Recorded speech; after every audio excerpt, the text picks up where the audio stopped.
Today, we're going to be looking at after the affair. And the way this is going to work is that I'm going to present in brief a couple who came to see me, and then Ruth and I are going to discuss it. So the couple that I'm going to talk about today are a heterosexual couple who are in their mid to late 40s. They've been together for actually nearly 20 years, and they have two children who are now sort of one's towards the end of school education, and the other one's so one's 18, the other one's about 16. And what had happened is that she had an affair. She had an affair, and he didn't know anything about it until, in fact, it was a friend of theirs who said that he had seen her out with somebody else. And then when they came to see me, he was extremely upset because he felt that the trust had been betrayed, although he said the relationship hadn't actually been going that well for quite some time beforehand. She also happened to admit that she felt the affair hadn't been, the relationship hadn't been going that well beforehand, but she wasn't so convinced that it was because those are the reasons why she went off to have the affair. So she said, "I've got really no idea why I've had the affair." And he kept on saying, "But you did, didn't you?" And then what transpired was that actually she then went with the man that she was having an affair. She went to various locations where she and her husband had been, with the family. They were locations that she knew, and then he felt that all the various locations that they used to go to as a family were then polluted by the affair. And when they came to see me, I explained to them that in my role as a sex and relationships psychotherapist, my role isn't actually to keep them together. My role isn't to break them apart. What I think my role is to be able to give them sufficient space and time to look at the various issues that will help them gather information as to how it is they want to go forward. So maybe if I just stop it there for a moment, Ruth, and you can ask me, any questions that you want to ask. Okay, yeah. I mean, it's always interesting, isn't it, having a couple where there's been an affair, because there are so many issues that bubble up. Yeah. And I'm just wondering, from your experience, what do you feel is the main, or are the main impacts on relationships of affairs? I tend to think that when an affair has happened, and I think it's important here to be clear that actually an affair may not include sex. It could be an emotional affair. It could be a whole variety of different things that happen outside of what was being expected. So it's something that's happened that's outside of being expected, and I would describe it very much like a bereavement. In point of fact, I describe it like a bereavement because I think it's a bereavement of expectation. I wasn't expecting this was going to happen in our relationship. Okay, it may not have been going very well, but I wasn't expecting this to actually happen. And then if we think about it like a bereavement, for me, the way of describing a bereavement is a loss beyond my control. That's what a bereavement is a loss beyond my control. And as with a bereavement, there are all the feelings that go with a bereavement. So the feelings of numbness, of shock, of fear, of anger, of confusion, trying to make sense of what has actually happened. And if we can think of it like this, then I think part of the task of bereavement is, how do I integrate that loss into my life? How do I integrate it? Not how do I forget it and push it all away, but actually how do I integrate it? I mean, and I think it's important to say that an affair can actually happen, as I say, not just sexually, or even emotionally. I was just talking to a couple the other day when she said, I had absolutely no idea, but he's gone and bought another flat. Not to go and live in or anything at all like that, but just decided that he wanted to go and buy another flat that we could rent out. But nothing to me at all, no discussion whatsoever. I didn't think we had that sort of relationship. So I think and she again felt completely and utterly betrayed. So it's very much for me like a bereavement. It's a bereavement of expectation. That's really fascinating, and I think there's so much there as well about the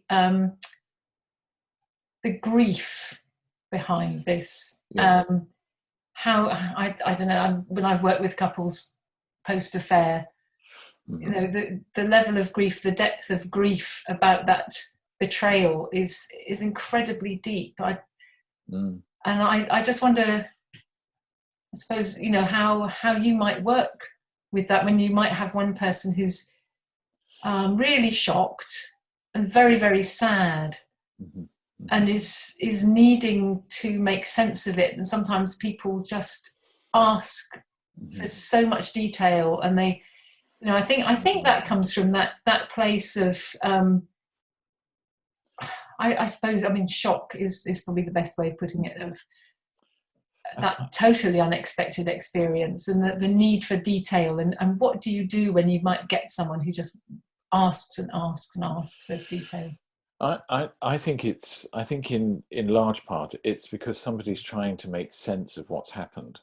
I think it's again like the bereavement when somebody dies. Even when you know that they're dying, you're still trying to make sense of it all. And I think when trust has died, I think somebody's trying to make sense. Why did this all happen? What was that like? And when, so say there has been a sexual or emotional affair, and the betrayed person says, as it was in this case, when he said, I want to know the truth. I want to know the whole truth. And my initial point is to go, hang on a moment, just wait a moment. If you want to know the whole truth, first of all is, do you want to know all the details? And the other thing is, how will you ever know you've got all the details? Because trust has already been broken. And the thing about knowing all the details is it sounds fine, but once you know all the details, you can't unknow them. It's a bit like sort of knowing a secret. You can't actually unknow a secret. You can't go back beforehand. So do you really want to know all the details? And what are all the details actually going to give you? And interestingly enough, what this particular man said was, he said, well, I already know where they had sex several times. And he said, I know. Well, he said, you told me you didn't have sex in our bedroom. I suppose I've got to believe that. I don't think I want to know anymore. I think I know enough already. And I think that's really important that people consider long and hard is, do I really want to know, all the information? Yeah, I think that's so true. And it also kind of derails the therapy when, if you allow that to carry on for too long with someone insisting and insisting, it stops any kind of work going forward, I think. I suppose the other thing that, is about how soon after an affair do you feel it's sensible, possible to start this work of repairing, because it's so turbulent? Well, I think the thing is actually, what do they want the counselling to do? And again, I think that for me, that's one of the questions when people come along, for the initial session, is to say to them, okay, before we begin, what is your expectation of coming for counselling? What are you expecting? Because I think some people will come along expecting, well, I'm not expecting to repair this. I'm wanting to work out how, we break this up, or whatever it might be. And I think so. I think it's important to establish what are their expectations. And I think it really does depend upon what it is they want to get out of it, as to how soon they actually sort of start to come. Because for some people, it may be really important to have a third person present at their discussions. Because I think that that's the benefit of coming to see somebody, is that, you know, it's a bit like having a referee, you know, quite honestly, into their conversations. Because as we know, in the rest of life, there's no protocol for having a complex conversation. There's no neat way. I mean, you can set it up, but most couples don't set up a neat way of having a challenging conversation. So it normally ends by somebody shouting, crying, slamming something, or just walking away. It is normally how those sort of end up. So by coming to see somebody else, you know, they get the opportunity of, you know, hopefully it being, I hate to use this, but a bit of a fair fight, you know, for both parties, really. So I think it does. I think it's hugely dependent upon what they actually want to get out of it. I mean, I know with bereavement counselling, there's been a lot of debate over the years as to how soon should you go for counselling, and I think the thing is you can keep going back for counselling. You know, if it was too soon and you stopped, then you can always go back, you know, and get some more counselling. Yeah, that's so true. I think, I suppose it's a sort of summing up time. Just thinking that what you seem to be saying there at the end was that you can provide a really good set of boundaries to stop this issue from splurging into that couple's life in that very kind of emotionally difficult way. You know how they can come to you, and you can kind of hold the boundary and put some kind of structure around it to stop it splurging out into their whole life. Well, I can try, Mm. but I mean, they're going to be the ones living their lives. You know, it's not me. I think what we know is that when couples come and they say, you know, almost with the impression of I'm going to sort it all out for them, I go, actually, no, I'm not. You know, you guys are the ones who are going to be sorting it out. But I think it depends upon what they feel they can do going forward.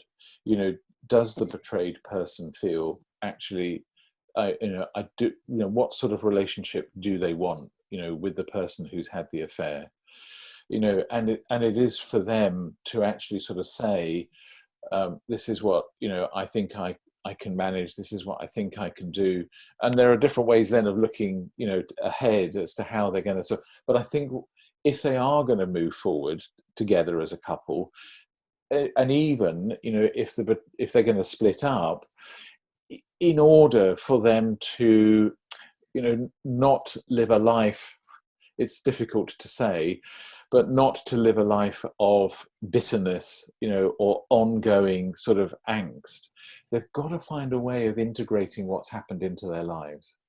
They've got to find a way of integrating it in order that they can live the rest of their lives. And that's exactly the same with the bereavement, is finding a way of integrating it into your life, not forgetting it. I'm not suggesting that, or forgiving it, but finding a way of integrating it. And there are different ways of doing that. And that might be the subject for, you know, for another occasion. But Yeah, so thank I you. think it might be. Thank you, Peter.